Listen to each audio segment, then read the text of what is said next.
And I just wanted the land transfer tax. I'm sorry that all of a sudden, instead of being $1,500, when your property goes over $400,000, comes, what is it, about $6,000 or $7,000? No, you're absolutely right. It's the land transfer tax equivalent to $10,000 or $20,000, depending on the price of the house.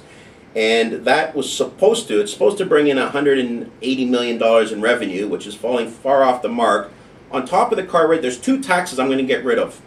There's the land transfer tax and the car registration tax. And the first thing people are going to say, well, where can you find the money? Let me give you some examples of where I will find the money.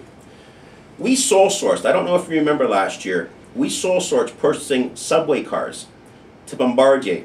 We spent $750 million on a sole source, meaning we never got competitive quotes. We never went to tender on it. The vice president of Siemens came in my office and said, Rob, why can't we bid on this? He had the specs.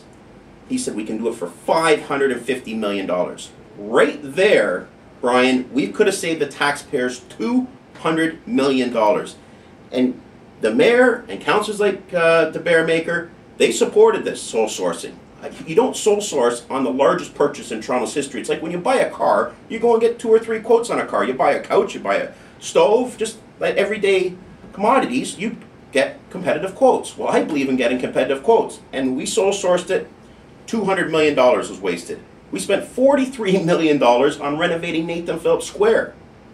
We spend $80,000, and I can't make this stuff up, Brian. We spent $80,000 on paying someone to water plants at City Hall. This is ridiculous. We spent $10 million on an environmental assessment to tear down the Gardiner Expressway.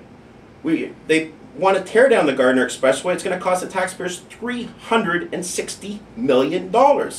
These are just some examples of where I could find 10 times the savings of replacing the car registration tax and the land transfer tax. These are just a few examples, and as the conversation goes on, I'll let you know. Thank you. Thank you, Brian.